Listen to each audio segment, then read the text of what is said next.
Hey everyone, either welcome back or welcome to my channel. And in today's video, I want to talk about a little bit more of a serious topic. So I want to cover the struggles that I've had with mental health over the past couple of years because of dealing with IIH.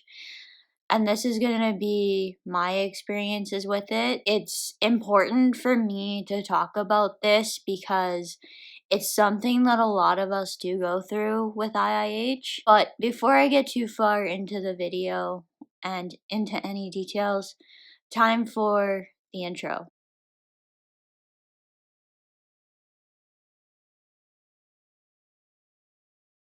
Hey everyone, my name is Ashley Stewart. Back in 2018, I was diagnosed with IIH. The long form of this name is called idiopathic intracranial hypertension. Some of you may also know this condition by its older names, either pseudotumor cerebri or benign intracranial hypertension. So if you're curious to learn more about what it's like to live with this condition, or what those of us living with this condition would like you to know, then I strongly encourage you to watch on. Don't forget to subscribe and click that notification bell down below so that you get updated about further videos. I upload new content every Monday and Thursday afternoon. Hey guys, just a little bit of a disclaimer for today. So, I'm talking about a pretty serious topic with IIH and the struggles of going through the diagnosis process today and kind of what it can feel like when you first got diagnosed with IIH. Some of the realizations that I've had over the past couple of weeks have been pretty emotional too. So if you think that this is maybe not the time to be watching this video, it's okay if you need to wait for another time. So, on to the video. As you can see by the disclaimer, today is a very serious video. I make it no secret that I am really passionate about mental health initiatives and making sure everyone has access to help when they need it. I participate every year in Bell's Let's Talk Day in Canada, which is held in January, usually at the end of January on a Wednesday. And what happens is we all take to social media and share our stories about the struggles that we've had so that it's easier for other people to share their stories and know that they're not alone and that seeking help is the right thing to do. It's been a bit of a rough couple of years for me in this realm. It's actually been rough since I started university. I went through so many things even before I started getting sick. So my first year was my best year overall. Like, it was my best year academically, just slightly, but it was also the best year that I had with everything else that was going on. I had no stress. Second and third year were really, really tough on me because I was having roommate trouble, and so academics were suffering because I wasn't happy where I was living. And then fourth year started out really, really good because I had no trouble. I was living on my own at this point, and then in January, when I suddenly got sick, which I didn't realize was gonna not even be over now, it has played upon my strength quite a bit. Now, so I want to share exactly what happened. I don't want to focus on what happened in year 2 and year 3 for me in university. I want to specifically focus on how IIH has impacted my mental health. I think because it affects our brain, we get a lot of symptoms because when you start affecting the brain, you get a lot of symptoms because you're affecting the brain. And then because of the amount of stuff that you're having to deal with on top of IIH, and you're dealing with a lot of unknowns going on, I think it cycles back into the fact that it's really, really hard. I gotta admit that yes, it was really, really bad in March of 2018. So this was when I was the most sick with my symptoms, and I had no idea what was going on. It was really, really bad.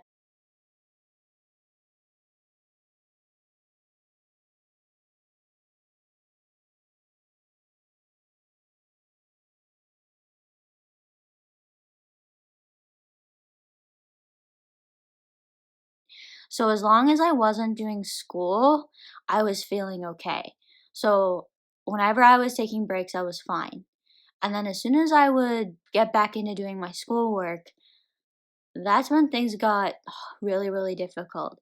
And if it hadn't have been for my friends and for the fact that I was in my last semester and didn't know if there was an option that I would be able to come back again, and had found this almost second drive because of having the support around me that I did, I don't know how to if I would have finished my degree. It got pretty bad, but I struggled the most when I was officially diagnosed with IIH. So you would think that after not having answers for 8 months, nearly 9 months, I guess it was about 8 months at the time. It was closer to I didn't have answers for about 8 months. So when I got the diagnosis, it was at first really, really nice because I had an answer to what was going on. It wasn't just something I was making up to because I was scared about life after university, or I didn't feel I was ready to get a job afterwards, which kind of did run through my mind at one point, especially in between the end of school and getting my official diagnosis. Actually, no, it was more so between this thought did run through my mind more so between the end of school and when I got my MRI results initially. And it was because they kept doing blood tests and everything normal, normal, normal, normal. And it's just like, well, that's great because everything is coming back normal. Like, I should be relieved about that. But there's this uncertainty that comes along with that, and the fact that, okay, but why am I still feeling bad? I'm no longer stressed out. This doesn't make any sense. And in fact, I was starting to feel worse and worse and worse and worse. And there were more symptoms that were starting to come up with more time. So when I got the official diagnosis, there was a sense of relief because there was an answer for what was going on. But then you start to go through, I believe it was a little bit of a grieving process. You kind of mourn the person that you were before. Like I said, I constantly miss who I was before. I miss the energy that I had. I constant it was hard for me to be able to get to sleep at night, and it wasn't because I was worried about anything. It was I had so much energy. I didn't need to worry about having enough energy to make it in late into the evening. And now I can't do that anymore. And in fact, I can't even go from working out to jumping right in the shower anymore. So at that time, it was more so the fact that, finding out that this condition is linked to weight as much as it is. Like I said, I've talked about this so many times. You kind of feel like be you kind of feel like you might have put yourself in that situation, especially being that I had lost weight at the end of high school, and I was a little bit lighter than what I am right now. And that's one of the reasons why I'm done with weight loss right now. It's one of the reasons why I've decided that although I'm on the just teetering on the edge of normal, I feel like it's better for me to be a little bit more heavier and be able to maintain my weight rather than drop so low that my I can't maintain it. Which maintaining my weight at this point is going to be critical for the rest of my life. So that's kind of one thing I do want to say about that is that I think last year it was the fact that there was a lot that was because I thought everything was linked to weight when it wasn't. Like I said, my doctor picked up on this. We had a good conversations. Once I accepted that it wasn't just weight, that there was, yeah, weight was a factor, but it wasn't just the weight that was the issue. I think that's kind of was the point that led me out of that last year. I was so focused on the weight once I realized that yes, weight was probably is probably a main thing, and once I got rid of this weight, I had hope. Like there was a chance that everything would go into remission. I now want to fast forward to right now because I think it's important for me to talk about this right now. And if you guys have been paying attention to my social media, you'll know why I'm talking about this right now. I think this is kind of happening again a little bit, and it's going through a little bit of emotions because now that I am down to a certain weight and feel like I can conclude the weight loss, I think there's been kind of a realization that I think I'm one of these people who's going to be dealing with this condition for the rest of my life.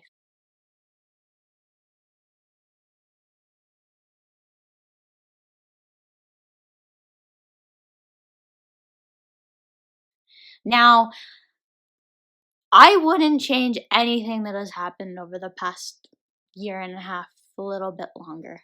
I'm going to say that right now. And I wouldn't change losing the weight and using that as a determining, as a motivation factor because I have to keep my weight at a where it is to maintain the level of energy that I have now. However, I think I've been a little bit emotional because and maybe going through a little bit of another grieving process because I realized that I think I'm going to be dealing with at least some symptoms for the rest of my life. Now that, the one thing that I have control over is kind of in my control. And I do a lot besides maintaining my weight. I do meditation. I do I keep my salt restricted, very restricted actually, and I go by how I'm feeling. And I think it's been a little bit difficult this past week because I think I noticed that sometimes I just break off from everything around me that I kind of have stuck through. And I thought I was doing this because I needed a break from social media, which is a little bit true. However, I think there was more going on. And I think there has been more going on this time. And I think I realized it yesterday. What is going on is my biggest question. Why am I feeling the way I am? And I think it does have something to do with this whole fact that I think I am going through a bit more realization in the fact that I am actually probably going to be dealing with at least some parts of IIH for the rest of my life. Now, there is some parts that are going to come up later on in my life. I know that anyways. Right now, I'm realizing that I may not ever go into remission. And the fact is that I've done everything that I can. It's really, really difficult to explain, but I just really wanted to put it out there that it may look like I'm happy and positive all the time, but I kind of want to show this I wanted to present this video because and share a little bit of my actual feelings on social media for once. I think it's important to be honest with everybody in the fact that I am going through, I think, a little bit of emotional period right now, and that's okay.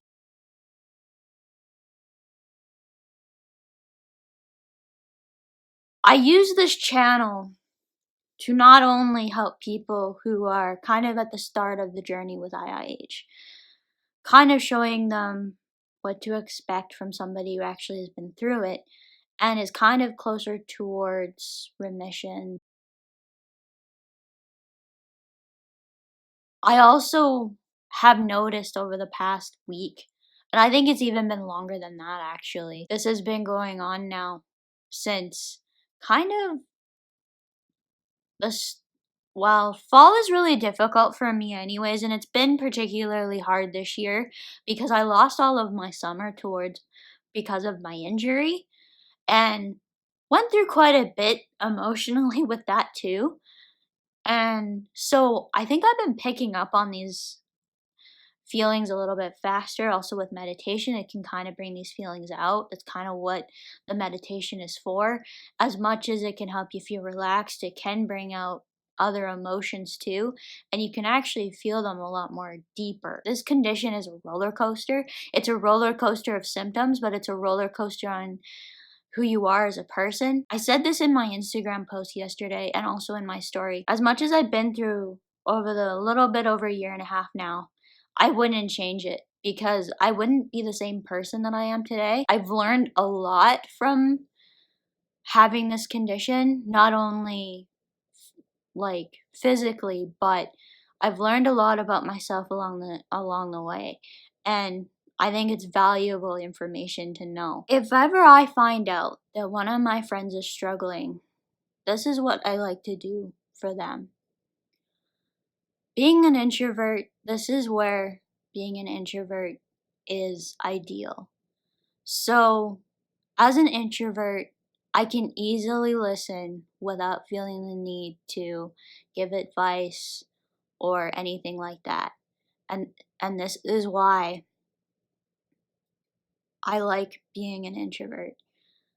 I can listen to anything, and when one of my friends is struggling, this is what I tell them. So, if they ever need to reach out to me, I prefer to deal with this stuff in person. I don't think this is stuff that should be dealt with on comments on Facebook or even messages for that matter. This is something that we should get together with people, be there for them, and put our devices away for these types of situations and just sit there and intently listen while the other person talks about what they're going through and honestly really listen to them. And I think the important thing when you're listening is not to listen to respond, but to listen to just understand. So if you guys have anything that you would like to add to the comments down below, feel free to do so. And as for now, that's it for today. Bye everyone.